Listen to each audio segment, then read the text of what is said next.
آج کل جماعت احمدیہ کو جو اسلامی عبادات اور شاعر سے روکا جا رہا ہے، اس کی بڑی وجہ یہ بیان کی جاتی ہے کہ تم ہماری نقالی کرتے ہو اور ہم تمہیں اپنی نقالی کی اجازت نہیں دے سکتے۔ یہ کہ میں ایک عجوبہ تصور ہے کہ سارے انسان کی تاریخ میں کبھی ایسا واقعہ اس سے پہلے نہیں ہوا۔ نقالی کرنے کے جرم میں اگر سزا دی گئی ہے تو صرف ایک مذہب میں یہ واقعہ ملتا ہے، اس لیے یہ کہنا تو درست نہیں کہ ساری دنیا میں یہ واقعہ نہیں ہوا۔ ہاں، ایک مذہب میں ایسا واقعہ ضرور گزرا ہے کہ جس میں نقالی کے جرم میں بعض لوگوں کو سزائیں دی گئیں اور مذہب کا حصہ بنا کر دی گئیں، اور وہ ہندو مذہب ہے۔ ہندو مت میں جو مختلف ذاتوں کے تصور ہیں، ان کی روح سے جو برہمن کو عبادت کے حقوق ہیں وہ شودر کو حاصل نہیں۔ اس لیے وہ جو برہمن کی عبادتیں ہیں ان میں اگر شودر بھی شامل ہو جائے اور وہی باتیں شروع کر دے جو برہمن کرتے ہیں تو اس کے لیے ایک سزا مقرر ہے، بلکہ کئی سزائیں مقرر ہیں۔ مثلا اگر وہ اللہ کا ذکر اس رنگ میں سنے جس رنگ میں برہمنوں کے لیے سننے کا حکم ہے تو اس کے کانوں میں سیسا پگھلایا جائے گا، اور اگر وہ دیکھے ان باتوں کو جن باتوں کو برہمن کو دیکھنے کا حکم ہے تو اس کی آنکھیں اندھی کر دی جائیں گی۔ غرضی کے برہمن کا مذہب اور ہے اور شودر کا مذہب اور یہ سارے ہندو مذہب کے تابع ہی ہیں۔ اس لیے اس مذہب میں ایک مثال ہے، لیکن ایک فرق کے ساتھ کہ ایک ہی مذہب کے اندر دو مختلف طبقوں کو تعلیم دی گئی ہے۔ یعنی یہ نہیں کہا گیا کہ اچھے کام کی نقالی منع ہے، بلکہ ایک مذہب کے دو حصے بنا کر ان کے ذمے الگ الگ عبادتیں کی گئی ہیں،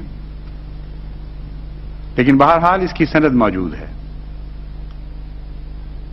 ہم سے جو یہ کہا جا رہا ہے کہ تم ہماری نقالی نہ کرو، اس کے لیے تو قرآن کریم میں کوئی سند موجود نہیں۔ اس کے لیے دیگر مذاہب میں، ہندو مت کو چھوڑ کر دیگر مذاہب میں بھی کوئی سند موجود نہیں،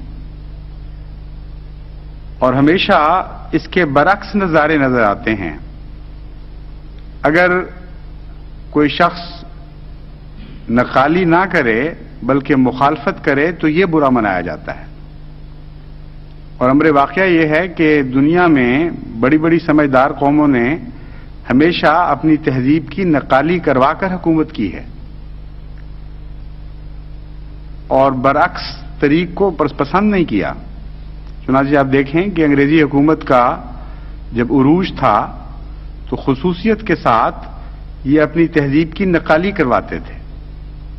رنگ تو نہیں بدل سکتے تھے، جو کالے تھے وہ کالے ہی رہتے تھے، لیکن ادائیں ساری صاحبوں والی ہو جاتی تھی۔ وہی اٹھنا بیٹھنا، وہی معیار، وہی صبح کے وقت نماز کے لیے عادت نہ بھی ہو اٹھنے کی تو بیڈ ٹی کی خاطر اٹھنا پڑتا تھا۔ تو ساری ادائیں اس قوم نے اپنی دے دیں غلاموں کو غلام بنانے کے لیے، اپنے رنگ میں رنگین کر کے۔ تو ایسی تو چیزیں ملتی ہیں۔ رومن امپائر کے متعلق بھی جب وہ عروج پر تھی، یہی پتہ چلتا ہے کہ لوگ رومن امپائر کی میں رہنے والوں کی نقل کیا کرتے تھے۔ انگریزی میں ایک محاورہ بھی ہے، while in Rome do as Romans do۔ جب تم روم میں جاؤ تو وہی کیا کرو جو ایسا رومن کرتے ہیں، کیونکہ اچھا لگتا ہے، اس میں ہم آہنگی پیدا ہو جاتی ہے۔ تو ایسی مثالیں تو ملتی ہیں کہ غیر قوموں نے اپنی نقالی پر مجبور کیا ہو۔ چنانچہ آج کل ہندوستان میں ہندو مذہب کے برخلاف بعض مسلمانوں کو اپنی نقالی پر مجبور کیا جا رہا ہے، کیونکہ انہوں نے یہ بات سیکھ لی ہے مغربی قوموں سے کہ کہ جب تہذیب میں اپنے ساتھ شامل کر لو تو قوم اثر کتابیں آ جایا کرتی ہیں. چنانچہ کلکتے میں خصوصیت کے ساتھ ایک دفعہ مجھے دیکھنے کا موقع ملا. عام طور پر مسلمانوں کی تہبند اور طرح باندھی جاتی ہے اور ہندو اور طرح تہبند باندھتے ہیں. اسی طرح پگڑی کے انداز میں بھی فرق ہے. لیکن وہاں مجھے دیکھ کر یہ بڑا دکھ پہنچا کہ مسلمانوں نے ہندوؤں جیسی تہبند باندھنی شروع کر دی اور انہی کی طرح پگڑیاں پہننے لگ گئے. اور جب میں نے پتہ کیا بعض مسلمان لیڈروں سے اس بات پہ گفتگو کی تو انہوں نے کہا ہمارا بھی فائدہ ہے ان کا بھی فائدہ ہے. وہ پسند کرتے ہیں اس بات کو کیونکہ ہم ان جیسے ہو جائیں تو وہ سمجھتے ہیں کہ ہمیں پھر اس پہ کوئی اعتراض نہیں رہتا, ہمارا معاشرہ ایک ہو جائے گا اور ہمیں فوائد ہیں. یہ جو راہ چلتے لوگ چھرا گھونپ دیتے ہیں وہ تو نہیں کوئی گھونپے گا پھر. تو ہندوستان نے بھی اپنے مذہب کے برخلاف عقل والی قوموں سے عقل سیکھی اور اپنے پیچھے چلانے کے لیے وہی رخ سکھائے ان کو جو رخ ان کے اپنے تھے تاکہ ذہنی طور پر یہ ہمارے تابع ہو جائیں.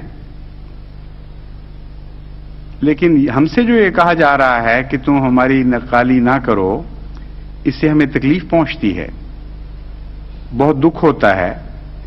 یہ ایک عجیب واقعہ ہے جس کے اندر کوئی بھی عقل کا پہلو مضمر نہیں, نہ ظاہر ہے نہ باطن, عقل سے کوئی دور کا بھی اس بات کو تعلق نہیں. اس لیے اس کے مختلف پہلو میں آج آپ کے سامنے کھول کر بیان کرنا چاہتا ہوں, کیونکہ عام طور پر جب کوئی غیر احمدی مسلمان احمدیوں کو کہتا ہے کہ تمہارا کیا حق ہے, ہمارے جیسے کیوں بنتے ہو, چھوڑ دو بننا, کیا فرق پڑتا ہے, تمہارا مذہب اور ہے, تمہیں ہم نے غیر مسلم کہہ دیا ہے. تو عام بیچارے جو سادہ لو احمدی ہیں ان کو پوری طرح جواب بن نہیں پڑتا کہ کیا کہیں. دل تو گواہی دیتا ہے کہ بالکل لغو بات کر رہا ہے, لیکن مجلس میں دوسروں کو سمجھانے کی خاطر کھل کر کیا تجزیہ ہونا چاہیے اس کا, کیا اس پر تبصرہ ہونا چاہیے, ان باتوں سے بعض احمدی بے بہرے ہیں. اس لیے تفصیلی تربیت کی خاطر مجھے یہ چیزیں باری باری اختیار لینی پڑ رہی ہیں. منی موضوع کے طور پر ان کو میں چن رہا ہوں باری باری. سب سے پہلی بات تو یہ ہے کہ اگر کسی مذہب کا بھی پیٹنٹ ہو سکتا ہو اور وہ مذہب والے یہ پسند نہ کریں کہ دوسرے اسے اختیار کریں تو ان کو پیٹنٹ کروانی چاہیے. مذہب ساری دنیا میں پیٹنٹ کا ایک رواج ہے, اس کو اخذ کریں اور اپنے اپنے مذاہب پیٹنٹ کروائیں کہ جو شخص بھی اس مذہب کی نقل کرے گا اس کے اوپر یہ سزا یا یہ جرمانہ ہوگا اس کو.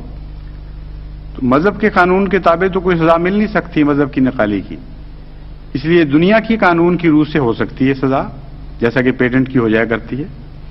تو اگر دنیا میں یہ ممکن ہو تو وہ ایسا کر سکتے ہیں, لیکن سب سے بڑی بات یہ ہے کہ ہم ان کی نقالی کرتے نہیں ہیں بلکہ ان کی نقالی سے ہمیں کراہت آتی ہے. جھوٹ بول رہے ہیں کہ ہماری نقالی کرتے ہو. ہم ان کی نقالی کیسے کر سکتے ہیں؟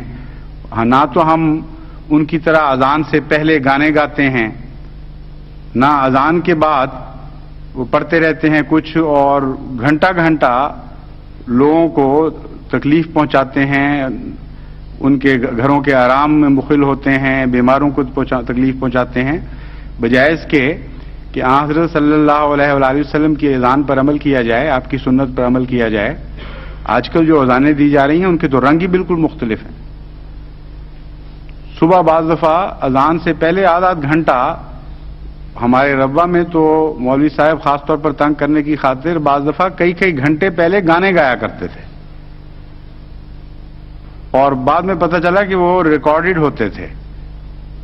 ان کو کیا ضرورت تھی خام خواہ آپ بھی ساتھ اٹھیں, اور ان کا تو مقصد لوگوں کو تنگ کرنا تھا. اس لیے وہ ٹیپ ریکارڈر میں پنجابی کے گانے بھر لیتے تھے اذان سے پہلے, اور پھر اذان کے بعد ایک اور گانوں کا سلسلہ یا گالیوں کا سلسلہ شروع ہو جاتا تھا. تو آپ کی نقالی کریں تو ہم تو ایسی اذانیں دیں. پھر ہم تو حضرت اقدس محمد مصطفیٰ صلی اللہ علیہ وآلہ وسلم کی نقالی کرتے ہیں. آپ کی تو نقالی سے ہماری طبیعت متنفر ہے, کراہت پاتی ہے, کیونکہ ایسی ایسی ادائیں آپ نے اختیار کر لی ہیں جن کا ہمارے آقا و مولا حضرت اقدس محمد مصطفیٰ صلی اللہ علیہ وسلم سے کوئی بھی تعلق نہیں تھا. ہمارے ہاں بھی شادیاں ہوتی ہیں, ہمارے ہاں بھی لوگ فوت ہوتے ہیں, ہم کب آپ کی انتقالی کرتے ہیں؟ کبھی بھی نہیں کی. سادگی سے شادیاں ہوتی ہیں, نہ بینڈ باجے, نہ ڈھول ڈھمکے, نہ اسراف, نہ دکھاوے, نہ نمائشیں, نہ نیوندرے ڈالنا. کون سی ادا ہم نے آپ کی سیکھی ہے جس سے آپ کو تکلیف ہو رہی ہے؟ ہمارے ہاں بھی لوگ مرتے ہیں, نہ ہم کھانے تقسیم کرتے ہیں, نہ 11ویں نہ 40ویں. جو رسمیں ہیں آپ کی ہم نے تو کبھی بھی نہیں اختیار کی. اس لیے بالکل جھوٹا الزام ہے کہ ہم آپ جیسا بننا چاہتے ہیں. آپ تو ہم سے ناراض ہوتے ہیں کہ ہم سے جیسا کیوں نہیں بنتے. بھول گئے ہیں اس بات کو؟ عجیب طبیعت ہے آپ کی, جس طرح چاہیں موڑ لیں اپنے آپ کو. کل تک تو یہ الزام دیا کرتے تھے کہ ہماری طرح کیوں نہیں کرتے تم, ہاتھ کیوں نہیں اٹھاتے نماز کے فوراً بعد, 40ویں کیوں نہیں مناتے, 11ویں کیوں نہیں مناتے, فلاں شیرینی کیوں تقسیم نہیں کرتے, قوالیاں کیوں نہیں کرتے. ہر رسم جو آپ کی ہے وہ ہم چھوڑ بیٹھے تھے, اور یہ ناراضگی تھی کل تک کہ ہمارے جیسے کیوں نہیں بنتے.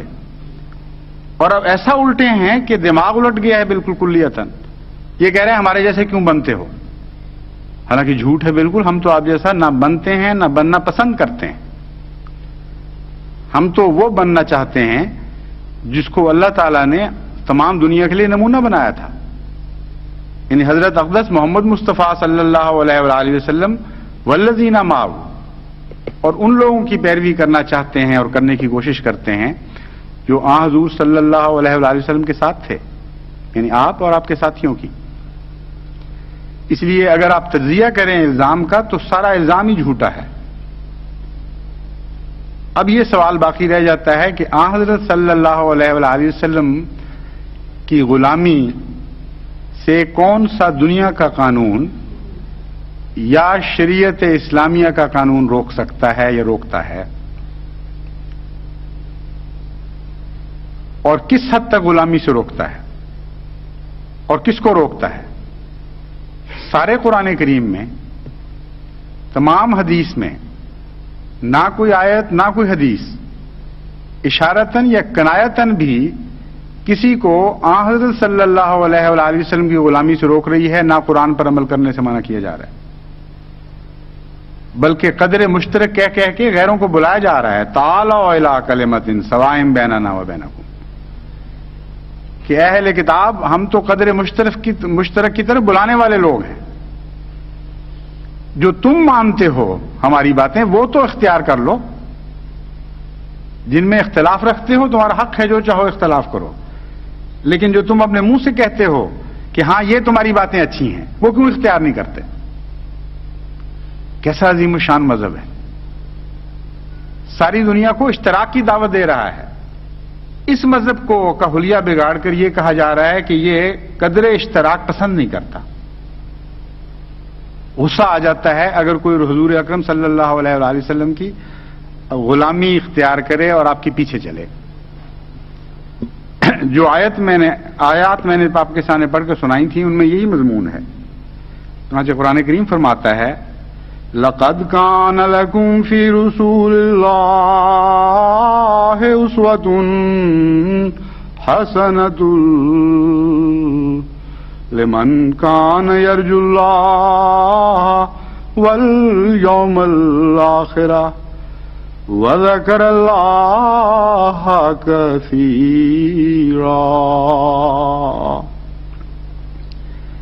کہ اے لوگو, تمہارے لیے اللہ کے رسول یعنی محمد مصطفیٰ صلی اللہ علیہ وآلہ وسلم میں ایک بہت ہی حسین اسوہ بنایا گیا ہے.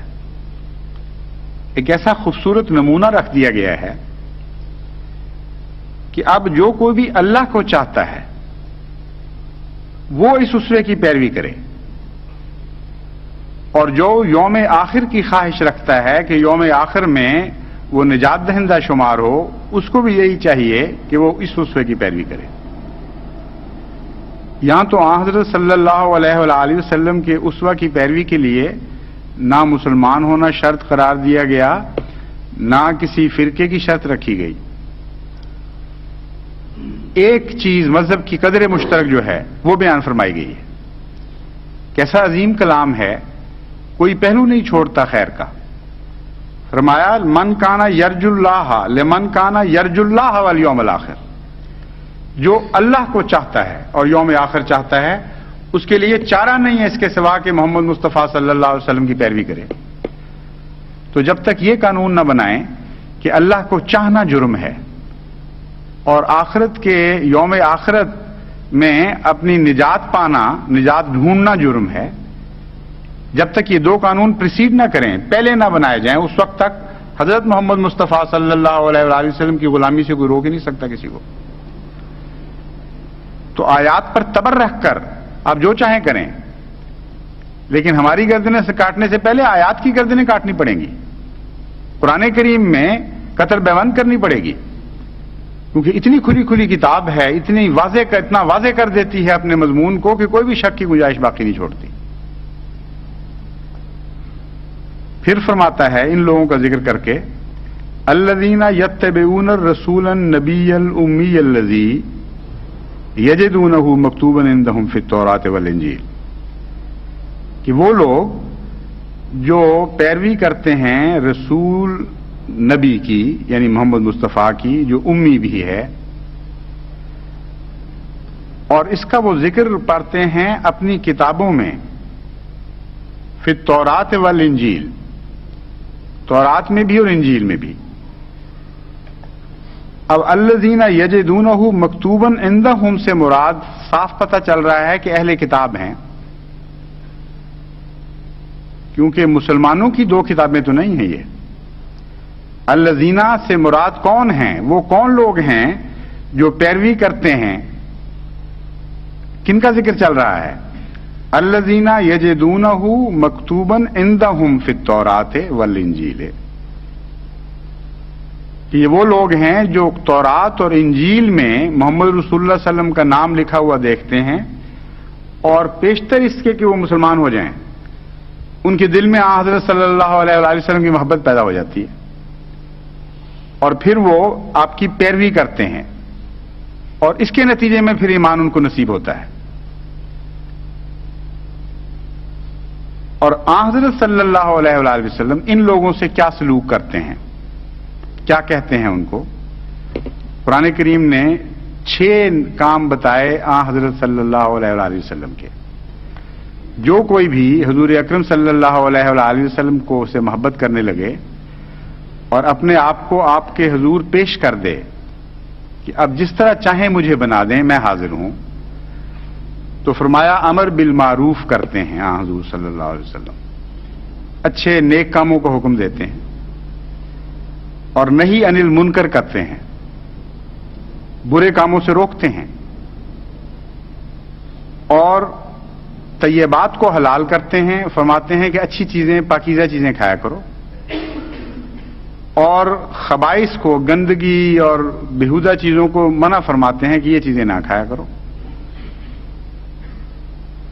اور بوجھ اتارتے ہیں تمہارے رسم و رواج کے جو بوجھ تم نے اپنے اوپر لاد رکھے ہیں, اور گردنوں کے توق کاٹ کے دور کر دیتے ہیں.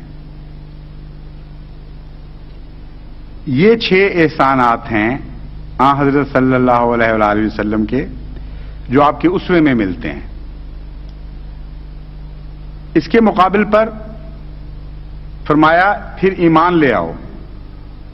ایسے شخص پر ایمان لانا ضروری ہے, کیونکہ آخر پر ان ساری باتوں کو بیان کرنے کے بعد فرمایا آمنوا باللہ ورسولہ, کیونکہ اہل کتاب کا ذکر چل رہا تھا اس لیے فرمایا ایسا رسول جو اتنا بڑا تمہارا محسن ہے, ایسے اچھے کام کر رہا ہے, ایسی پاکیزہ تبدیلیاں تمہارے اندر پیدا کر رہا ہے, آمنوا باللہ ورسولہ, اللہ اور اس رسول پر ایمان لے آؤ.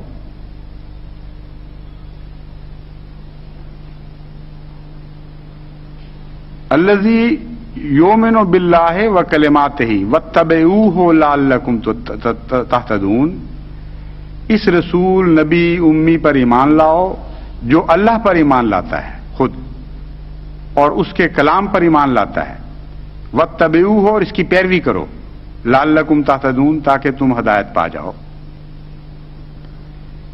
یہ ہے قرآن کریم کا حکم، اور بعض حکومتوں کا حکم یہ ہے کہ اس کی پیروی نہ کرو، کیونکہ ہمارے نزدیک چونکہ تم مسلمان نہیں ہو اس لیے ہم یہ حکم دیتے ہیں کہ محمد رسول اللہ علیہ وسلم کی پیروی نہ کرو ورنہ سزا ملے گی۔ تو آپ کی تو ہم پیروی کرتے ہی نہیں پہلے، نہ ہمیں کوڑی کی پرواہ ہے آپ کی پیروی کی۔ ہم تو جس کی پیروی کرتے ہیں قرآن میں حکم ہے کہ اس کی پیروی کرو۔ اس لیے یہ دیکھنا پڑے گا کہ اگر پیروی منع ہے تو کس کس جگہ منع ہے، کون کون سی جگہ منع نہیں ہے۔ یعنی حضرت صلی اللہ علیہ وآلہ وسلم جب معروف کا حکم دیتے ہیں، اگر یہ نقالی ہے اور اس سے آپ کو تکلیف ہوتی ہے تو احمدیوں کے لیے پھر یہ جرم ہونا چاہیے کہ وہ سچ بولیں۔ احمدیوں کے لیے جرم ہونا چاہیے، نہیں یعنی منکر فرماتے ہیں رسول اللہ صلی اللہ علیہ وسلم کہ وہ اگر چوری نہ کریں تو یہ جرم ہے۔ جتنی نیکیاں اسلام میں لکھی ہوئی ہیں حضرت اقدس محمد رسول اکرم صلی اللہ علیہ وآلہ وسلم نے اپنی سنت سے کر کے دکھائی ہیں، وہ ساری نقالی ہیں۔ ان میں سے کون سی ہے جو نقالی نہیں ہے؟ اور جتنی برائیاں منع فرمائی ہیں ان سے بچنا نقالی ہے۔ تو پہلے یہ تو قانون بناؤ کہ پاکستان میں اگر کسی احمدی نے کسی کو گالی نہ دی تو یہ جرم ہوگا،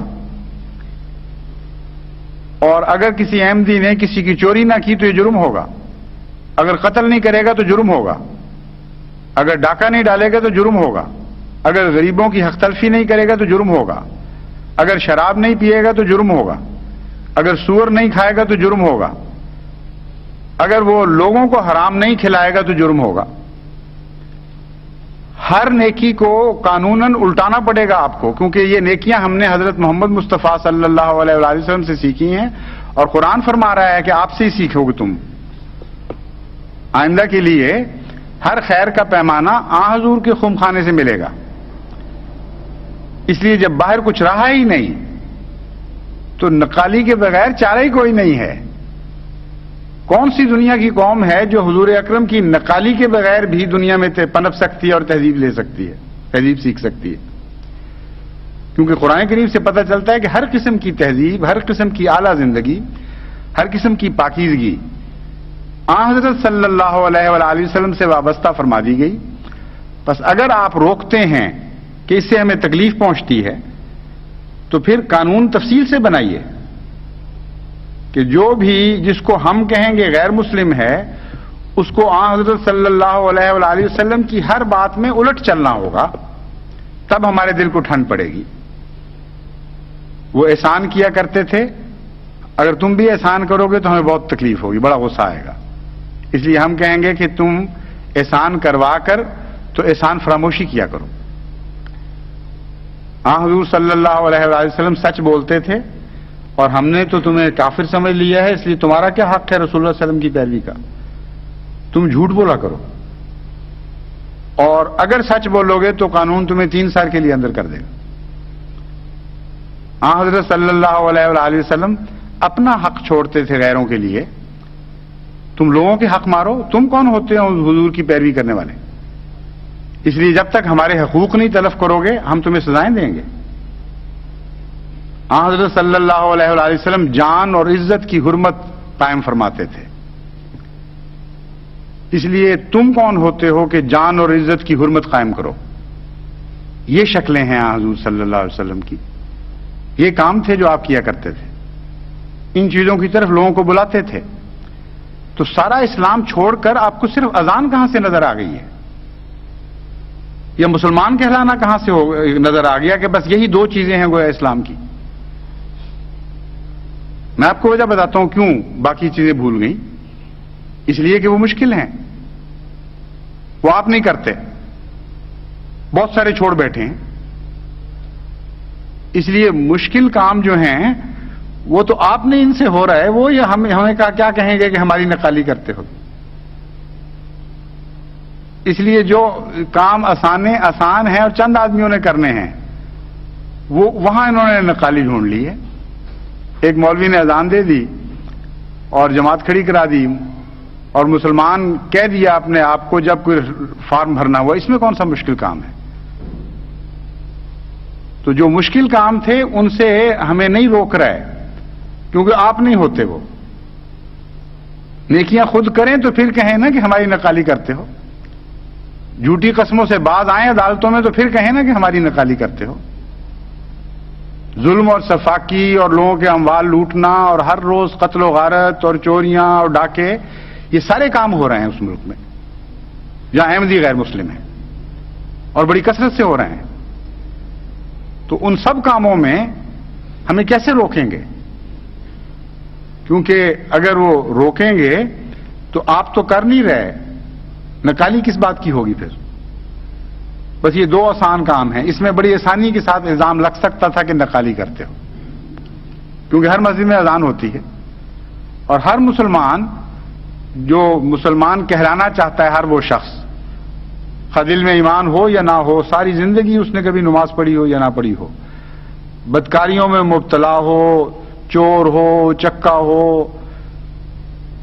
کمیونسٹ ہو چکا ہو، اسلام پر ہنستا ہو، اس کے لیے مسلمان کہنا کون سا مشکل کام ہے؟ اور اگر اس کے دل میں کوئی تقوی ہی نہیں ہے تو حضرت مسیح موعود علیہ الصلوۃ والسلام کا انکار کرنا اس کے لیے کون سا مشکل ہے؟ 100 بسم اللہ کر کے وہ یہ 2 شرطیں پوری کرے گا. تو یہ وجہ ہے جو انہوں نے چنی ہے یہ باتیں. تبلیغ چھوڑ دی ہے خود. ہمیں جو تبلیغ والے معاملے میں ایک استثناء ہے، میں اس لیے الگ اس کو کہہ رہا ہوں. غیروں میں تبلیغ چھوڑ دی ہے اور ہمیں تبلیغ سے اس لیے منع کرتے ہیں کہ اس کے نتیجے میں تمام دنیا میں احمدیت کا غلبہ ہو جائے گا. وہ تو براہ راست ہٹ کرتی ہے چونکہ تبلیغ، اس لیے یہ مشکل بنی ہوئی ہے ان کو، ورنہ تو خود بھی تبلیغ چھوڑ بیٹھے ہیں. عام دستور تو یہ ہے کہ جو خود چھوڑ بیٹھے ہیں انہوں نے منع نہیں کیا، جو خود کرنا آسان تھا وہ منع کر دیا. ایک تیسری چیز تبلیغ ہے، وہ کیوں فرق کیا گیا وہ میں بتا رہا ہوں. کیونکہ تبلیغ کے متعلق یہ سمجھتے ہیں کہ اگر تبلیغ کی ان کو اجازت دی گئی تو اس تیزی کے ساتھ جماعت پھیلتی چلی جائے گی کہ ایک ہماری اکثریت اقلیت میں تبدیل ہو جائے گی اور ان کی اقلیت اکثریت میں تبدیل ہو جائے گی. اس لیے مجبوری ہے. بہرحال یہ تمام امور وہ ہیں جو آن حضرت صلی اللہ علیہ وآلہ وسلم فرمایا کرتے تھے اور جن کی طرف لوگوں کو بلایا کرتے تھے. اور اللہ تعالیٰ فرماتا ہے کہ جو لوگ یہ کام کرتے ہیں، یعنی محمد رسول اللہ صلی اللہ علیہ وسلم کی نقالی کرتے ہیں، اولئک هم المفلحون، جو لوگ اللہ سے پیار کرتے ہیں، اللہ کو چاہتے ہیں، وہ نیک لوگ ہیں، نجات دہندہ ہیں. جو لوگ آخرت کے دن سرخرو ہونا چاہتے ہیں وہ نجات دہندہ ہیں. تو یہ سارے قانون پہلے بنانے پڑیں گے کہ اللہ کو چاہنا جرم ہے اس ملک میں، یوم آخرت میں سرخرو ہونا جرم ہے، حضرت صلی اللہ علیہ وآلہ وسلم کی نیک باتوں میں پیروی جرم ہے، اور پھر نیک باتوں کی تفصیل بتائی جائے، اور جتنی بڑی نیکی اتنی بڑی پھر سزا ملنی چاہیے، کیونکہ جرم بھی اتنا بڑا ہوگا. اگر سچائی سب سے بڑی نیکی ہے تو سب سے بڑی سزا سچائی پہ ملنی چاہیے. اور یہ آپ سمجھ رہے ہوں گے کہ یہ ایسی باتیں ہیں جو ہو نہیں سکتی، کچھ ہو بھی چکی ہیں ان میں سے. اس وقت پاکستان دنیا کا ایک واحد ملک ہے جہاں سچائی کے جرم میں سزا مقرر ہو چکی ہے. مثلا جب احمدی کو کہتے ہیں کہ تم اپنے آپ کو غیر مسلم کہو،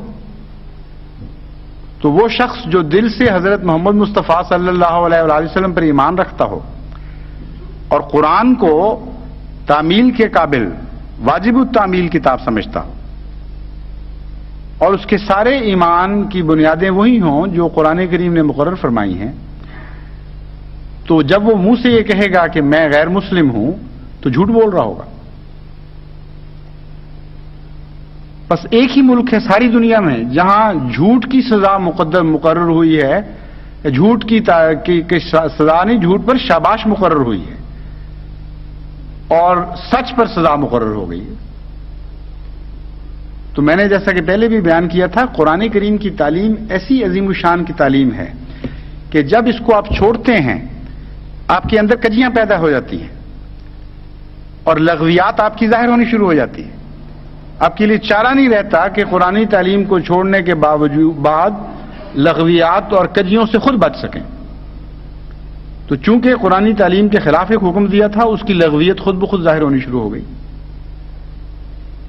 عملاً یہ پہلا قدم اٹھا لیا گیا ہے اس ملک میں کہ سچ بولنے کی سزا 3 سال قید و مشقت اور لامتناہی جرمانہ بھی ہو سکتے ہیں. سچ اور جھوٹ کی تعریف اس کے سوا ہو ہی نہیں سکتی کہ جو انسان سمجھتا ہو اس کے خلاف بیان دے. سچ یہ نہیں ہے کہ واقعتاً وہ بات درست ہے کہ نہیں. سچ یہ ہے کہ جو میں نے دیکھا ہے اور میں نے سمجھا اس کو بیان کروں. مثلا زاویہ نگاہ بدلنے سے چیزیں مختلف دیکھی جاتی ہیں. ایک انسان کی آنکھ میں بیماری ہے، وہ سبز دیکھتا ہے. اگر وہ ڈاکٹر کے پاس جائے اور وہ ڈاکٹر کہے کہ یعنی کالے کو سبز دیکھتا ہے یا سبز کو سرخ دیکھتا ہے، اس قسم کی بیماریاں ہوتی ہیں آنکھوں کی. یا یوں کہنا چاہیے کہ سبز رنگ نہیں دیکھ سکتا، صرف کالا ہی سبز کو دیکھتا ہے. کلر بلائنڈنس اسی کو کہتے ہیں. ریڈ نہیں دیکھ سکتا، گرین نہیں دیکھ سکتا، وہ دونوں بلیک اینڈ وائٹ یا ان کے شیڈز نظر آتے ہیں اس کو. تو یہ جو شکل ہے، اس میں اگر ایک آدمی ڈاکٹر کے پاس جاتا ہے، وہ کہتا ہے کہ بتاؤ کیا دیکھ رہے ہو تم، اور اس کو سبز رنگ سیاہ نظر آ رہا ہو، اگر وہ یہ کہے کہ مجھے سبز نظر آ رہا ہے تو جھوٹ بول رہا ہے، حالانکہ واقعتاً وہ سبز ہے. اس لیے سچ اور جھوٹ کا تعلق ہر ذات کے اندرونے سے ہے. واقعتاً کوئی چیز سچ تھی یا نہیں تھی، اس بات کا تعلق تحقیق سے ہے، اور سب سے زیادہ حقیقی علم اللہ رکھتا ہے. لیکن جہاں تک انسان کا تعلق ہے، سچ اس کو کہتے ہیں جو وہ سمجھ رہا ہے، جو وہ دیکھ رہا ہے. اگر اس کے برخلاف بیان کرے گا تو وہ جھوٹا ہے. تو اگر ہم اسلام کو سچا سمجھ رہے ہیں تو اس کے برخلاف بیان کرنے سے لازماً جھوٹے ثابت ہوں گے. ایک خرابی تو ان کو یہ اختیار کرنی پڑ رہی ہے. دوسرے یہ کہ نہ صرف جھوٹا بنانا چاہتے ہیں بلکہ مکذب بنا رہے ہیں. یعنی جب کہتے ہیں تم کہو ہم غیر مسلم ہیں، تو غیر مسلم بغیر تعریف کے تو کوئی چیز نہیں ہے، نہ کسی مذہب کا نام ہے. غیر مسلم ایک منفی نام ہے جس کے نتائج بھی محض منفی ہیں. یعنی ہندو سکھ کہنا تو اور بات ہے، لیکن جب آپ غیر مسلم کہتے ہیں تو یہ ایک منفی مذہب ہے جس کا مطلب ہے کہ مسلم نہیں ہو، اسلام کی تکذیب کرنے والے ہو. اس لیے کہتے ہیں تم اپنے آپ کو غیر مسلم کہو، یعنی انکار کرو کہ خدا ایک ہے. اس کے بغیر غیر مسلم بن نہیں سکتا. یہ کہو کہ حضرت اقدس محمد مصطفیٰ صلی اللہ علیہ وسلم نعوذ باللہ جھوٹے تھے اور سب قرآن اپنی طرف سے بنا لیا تھا. یہ کہو کہ فرشتوں کا کوئی وجود نہیں ہے، نہ جنت جہنم حق ہیں، یوم آخرت سب قصوں کی باتیں ہیں. اور یہ کہو کہ یہ قرآن کیا حقیقت رکھتا ہے، کچھ بھی اس کے معنی نہیں. یہ ساری باتیں کہو تب غیر مسلم بنتے ہو. اور جب وہ ہمیں کہتے ہیں غیر مسلم کہو اپنے منہ سے، تو صرف یہ نہیں کہتے کہ تم جھوٹ بولو اپنے لیے، وہ کہتے ہیں ان سب سچوں کی تکذیب بھی کرو ساتھ. کاذب بھی بنو، مکذب بھی بنو. یہ قانون بنا ہے اس وقت ملک میں. کیسے ممکن ہے کہ کوئی احمدی جھوٹ بولے اور پھر مکذب بھی بن جائے؟ لیکن کہتے یہ ہیں کہ ہمیں تکلیف ہوتی ہے. یعنی تم اگر کہو میں مسلمان ہوں تو عوام الناس اس سے یہ نتیجہ نکالیں گے غلطی سے بیچارے کہ تم کہہ رہے ہو اللہ ایک ہے، اور تمہارا یہ کہنا کہ اللہ ایک ہے کتنی تکلیف دے گا لوگوں کو. کہتے ہیں ہمارے دلوں میں تو آگ لگ جاتی ہے اس بات سے. ہمارا تو اتنا ہمیں تکلیف ہوتی ہے کہ ہمارا دل چاہتا ہے کہ اپنی سینوں کی آگیں تمہارے گھروں میں منتقل کر دیں. اور پھر ہم کرتے بھی ہیں. یعنی غیر احمدی علماء کا یہ ہے اصل دعویٰ. کہتے ہیں دیکھ لو ہم سارے پاکستان میں تقریریں کر رہے ہیں کہ ان کے گھروں کو آگ لگا دو، جب تک یہ اپنے آپ کو غیر مسلم نہ کہیں. تو گویا سینے کے اندر وہ آگ جو تم نے بھڑکا دی ہے اللہ کو ایک کہہ کر، وہ تو بجھ ہی نہیں سکتی جب تک تمہارے گھروں کو ہم آگ نہ لگا دیں. تم کہتے ہو حضرت اقدس محمد مصطفیٰ صلی اللہ علیہ وآلہ وسلم سچے ہیں اور واجب التعمیل ہیں، ان کی پیروی کرنا ضروری ہے. کہتے ہیں اتنا بڑا ظلم. ہمیں تو بڑی سخت تکلیف ہوتی ہے کہ کوئی شخص کہے رسول اللہ صلی اللہ علیہ وسلم سچے. اس لیے جب تک جھوٹا نہیں کہو گے ہمارے دل کو ٹھنڈ نہیں پڑے گی. قرآن کو جھوٹا کہو، فرشتوں کو جھوٹا کہو، یوم آخرت کو غلط کہانی بیان کرو، پھر ہم کہیں گے ہاں الحمدللہ اب تم ہمارے بھائی ہو، اب تمہیں ہم سارے حقوق دیتے ہیں جو پہلے تم سے ہم نے چھین لیے تھے. تو قرآن کریم کو چھوڑ کر جب آپ کوئی طریقے اختیار کرتے ہیں تو ہر چیز الٹ جایا کرتی ہے. اس کو کہتے ہیں کتاب کا کمال کہ کھیلنے نہیں دیتی اپنے آپ سے. جب آپ اس سے کھیلنے کی کوشش کریں گے، جس طرح بڑی طاقت کی بجلی ہو، اس کا غلط استعمال دھکا دیتا ہے، بعض دفعہ ہلاک کر دیتا ہے. تو قرآن تو اتنی قوی کتاب ہے، اس کے قانون کے مطابق آپ اس کو استعمال کریں تو ایک عظیم الشان طاقت ہے. اس کے اندرونی قانون کے برعکس جب بھی اس کو استعمال کرنے کی کوشش کریں گے یہ ہلاک کر دے گی آپ کو. دنیا کی بجلیاں کیا حیثیت رکھتی ہیں اس کے مقابل پر؟ یہ تو وہ کلام ہے کہ اگر پہاڑ بھی جرأت کریں اور بڑی بڑی دنیا کی عظمتوں کے پہاڑ بھی ہوں، یعنی بڑی بڑی قومیں ہوں، تو ان کو بھی یہ قرآن پارا پارا کر سکتا ہے ایک جھٹکے میں اگر غلط استعمال کریں گے. تو یہ ہو رہا ہے اس وقت کہ قرآن کریم کی تعلیم کو نہ سمجھنے کے نتیجے میں ہر بات الٹ چکی ہے، ہر بات بے معنی اور لغو ہو گئی ہے، اور جو چیزیں اچھی لگنی چاہیے وہ بری لگنے لگ گئی ہیں، جو بری لگنی چاہیے وہ اچھی لگنے لگ گئی ہیں.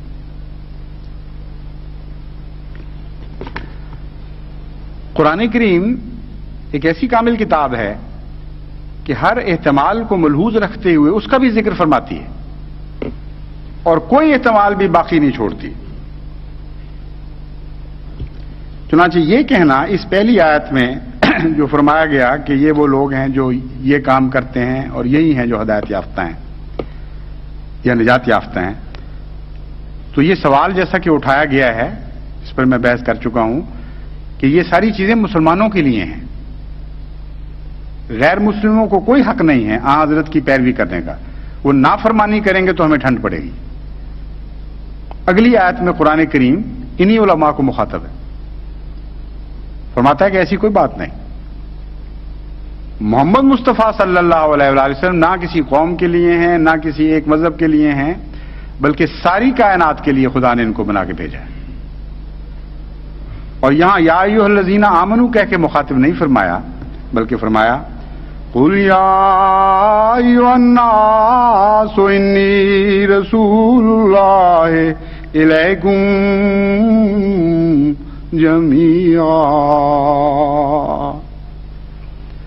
جميعا الذي له ملك السماوات والأرض لا إله إلا هو يحيي ويميت.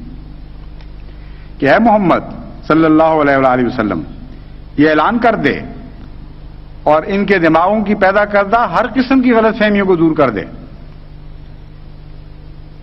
یا ایھا الناس انی رسول اللہ الیکم جمیعا، اے بنی نوع انسان، اے آدم کی تمام اولاد جو روئے زمین پر بستے ہو، مجھے خدا نے تم سب کے لیے رسول بنا کے بھجوایا ہے.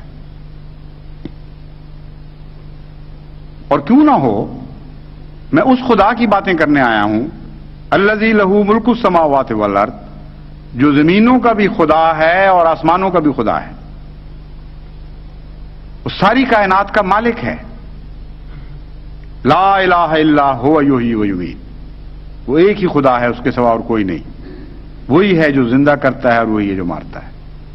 بس اے زندگی کے خواہاں میری طرف آؤ، اور اے موت سے ڈرنے والوں تم بھی میری طرف آؤ، کیونکہ آج اس خدا کی ملوکیت میں تقسیم کر رہا ہوں، اس کی ملکیت میں تقسیم کر رہا ہوں جو زندگی اور موت کا خدا ہے. یہ اعلان ہے حضرت اقدس محمد مصطفیٰ صلی اللہ علیہ وآلہ وسلم کا، جو تمام بنی نوع انسان کے لیے کو خیر میں شامل کر رہا ہے، کسی کو بھی اپنے خیر کے کسی ایک ذرے سے بھی باہر نہیں نکال رہا. تو اگر کوئی توہمہ دل میں تھا بھی، کوئی وہم باقی بھی تھا کہ شاید یہ ساری اچھی باتیں ان لوگوں کے لیے ہیں جن کو ہم مسلمان سمجھتے ہیں، تو اللہ نے فرمایا نہیں، یہ تو سارے انسانوں کے لیے ہیں. پھر فرمایا وَاتَّبِعُوهُ لَعَلَّكُمْ تَهْتَدُونَ، پیروی کرو اس کی اگر تم ہدایت چاہتے ہو تو اس رسول کی پیروی کے سوائے اے بنی نوع انسان تمہارا گزارا نہیں ہے. اس پر ایمان لاؤ، اللہ پر ایمان لاؤ، اس کے کلمات پر ایمان لاؤ، جیسا کہ یہ کرتا ہے واتبعوہ لعلکم تہتدون. اور یہاں حضرت صلی اللہ علیہ وآلہ وسلم کا اللہ پر ایمان بتا کر خدا سے وسیلہ ہونا بھی بتا دیا گیا کہ اللہ پر حقیقی ایمان لانے والا تو یہی ہے. اگر تم اللہ پر ایمان لانا چاہتے ہو تو اس کے واسطے سے، اس کے وسیلے سے آؤ گے جس خدا کو یہ سمجھا، جس خدا کو اس نے دیکھا، اس پر ایمان لاؤ، تب خدا پر ایمان ہوگا. تو کس طرح کاٹ سکتے ہیں یہ امت محمدیہ سے اس شخص کو جو بنی نوع انسان کا ایک جز ہے؟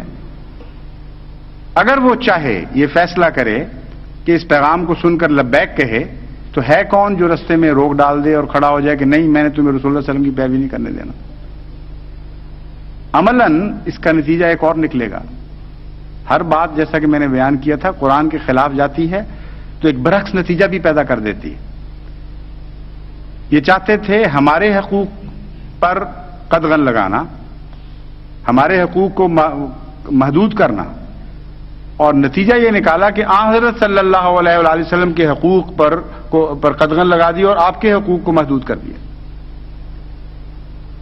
اگر وہ ہمارے لیے رسول نہیں ہیں تو قرآن تو کہتا ہے بنی نوع انسان کے لیے رسول ہیں. اگر وہ احمدیوں کے لیے رسول نہیں ہیں تو حضرت محمد مصطفیٰ صلی اللہ علیہ وآلہ وسلم جن کے لیے بھیجے گئے تھے ان میں سے احمدیوں کو آپ نے نکال کر ایک طرف کر دیا اور حضرت اقدس محمد مصطفیٰ کا دائرہ چھوٹا کر دیا اپنی طرف سے. تو دیکھیے قرآن کریم کی نافرمانی تو آپ کو کہیں کبھی نہیں چھوڑے گی.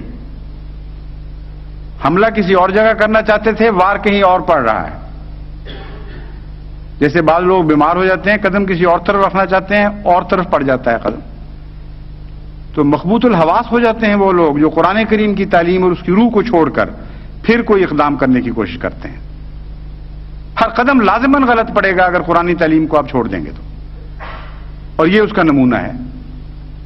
قرآن کہہ رہا ہے سارے اے بنی نوع انسان تم سب کے لیے رسول ہے اور تم سارے اس کی اطاعت کرو اور اس کی پیروی کرو. اور یہ کہہ رہے ہیں نہیں، سب کے لیے رسول نہیں ہے. جن کو ہم غیر مسلم قرار دیں ان کے لیے محمد رسول اللہ صلی اللہ علیہ وسلم رسول نہیں ہیں، اور اگر وہ پیروی کریں گے قرآن کے بیان کے مطابق تو ہم ان کو قتل کریں گے. گویا کہ کچھ قتل کرنے والے اس جرم میں قتل ہو رہے ہوں گے کہ سچ رسول اکرم صلی اللہ علیہ وآلہ وسلم کی پیروی کر رہے تھے، اور یہ سارے جرم قرار دینے پڑیں گے. سیرت کے اوپر پہلے مضمون تیار ہوگا کہ یہ باتیں ہیں جو سیرت کا حصہ ہیں، اور اول سے آخر تک سارے جرائم بن جائیں گے ان کے لیے جن کو یہ غیر مسلم سمجھتے ہیں. یعنی سیرت کی دو شکلیں بن جائیں گی. یہی سیرت بالکل بنی نوع انسان کے حقوق سے تعلق رکھنے والی سیرت، بعض لوگوں کے لیے نیکی اور بعض لوگوں کے لیے جرم.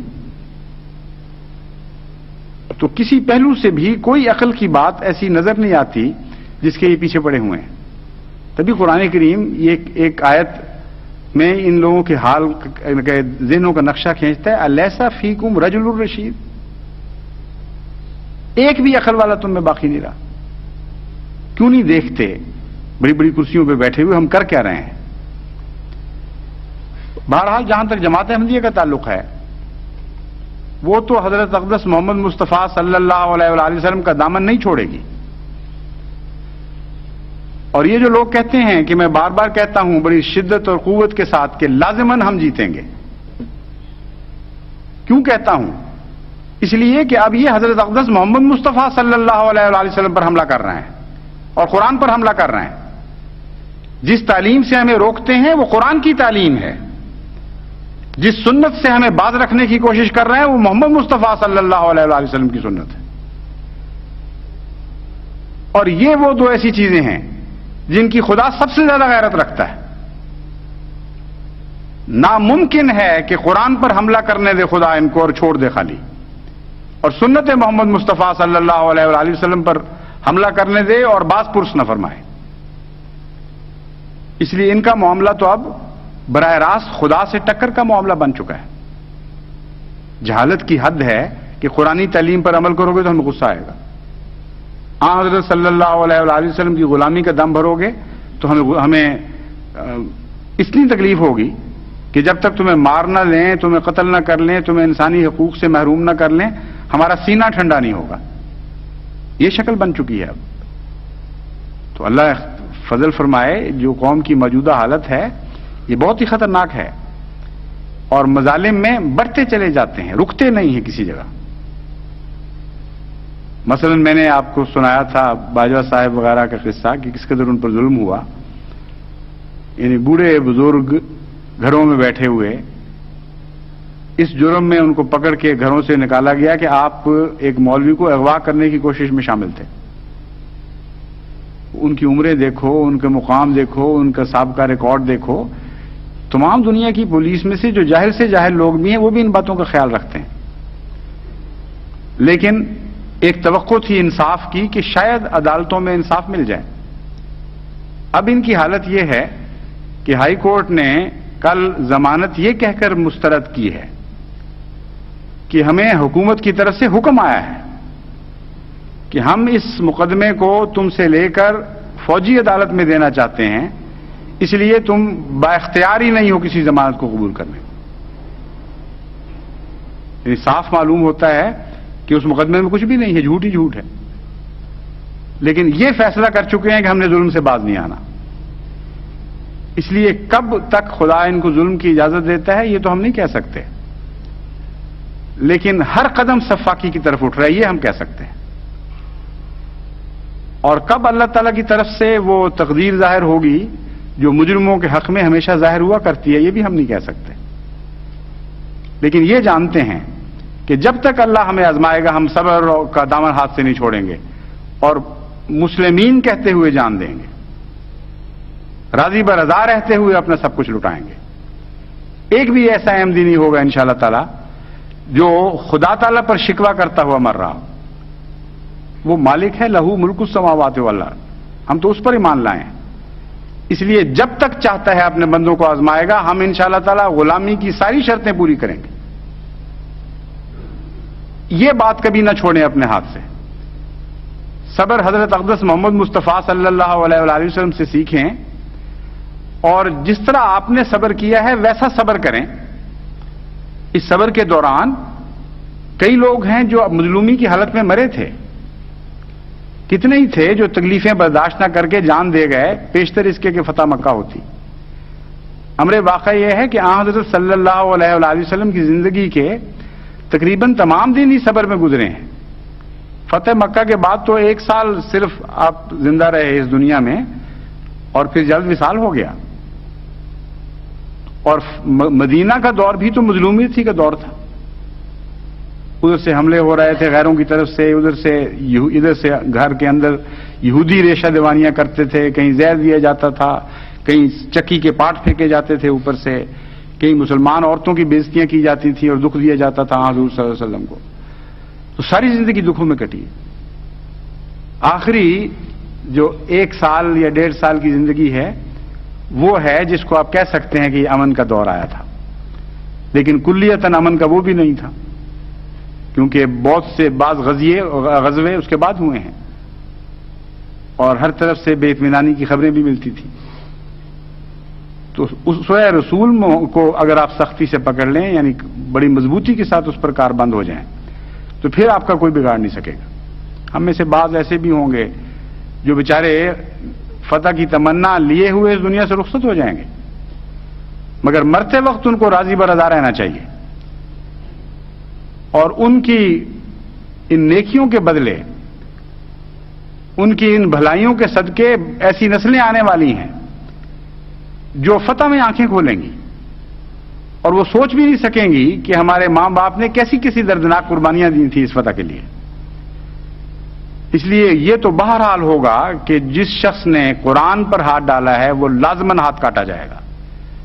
جس نے محمد مصطفیٰ صلی اللہ علیہ وآلہ وسلم کے فیض کو محدود کرنے کی کوشش کی ہے اس کے فیض کے چشمے سوکھیں گے. محمد رسول اللہ صلی اللہ علیہ وسلم کے فیض کے چشمے کو کوئی سکھا نہیں سکتا. اس لیے لازماً ان کے مقدر میں حسرتناک شکست ہے، اس کے سوا کچھ نہیں، یہ یقین آپ رکھیں، کیونکہ اس کے لیے ساری تاریخ ہمیں بتا رہی ہے کہ ایسا ہی ہوتا ہے، ایسا ہی ہوگا۔ ہاں چند آدمی بیچارے جو پہلے وفات پا جائیں یا ان کے دکھوں کی تاب نہ لا کر جانے دے دیں، ان کا معاملہ ان کے خدا کے ساتھ ہے۔ میں تو صرف اتنا کہہ سکتا ہوں، ایک سانس بھی مرتے وقت تک احمدی کا ناشکری کا نہیں ہونا چاہیے، راضی برضا رہتے ہوئے، ہنستے ہوئے، اپنے رب سے مخاطب کرتے ہوئے جان دے کہ اے خدا میں تیرے بندوں کی طرح رہا، تیرے بندوں کی طرح جان دے رہا ہوں، تو مجھے اپنے بندوں میں لکھ لے، اور آج مجھ سے وہ پیار کا سلوک فرما جس کا تو نے قرآن میں وعدہ دیا تھا کہ اے میرے بندو، تم نے بندگی کا حق ادا کر دیا، فادخلی فی عبادی وادخلی جنتی، آؤ اب میرے بندوں کی جنت میں داخل ہو جاؤ جو میری جنت ہے۔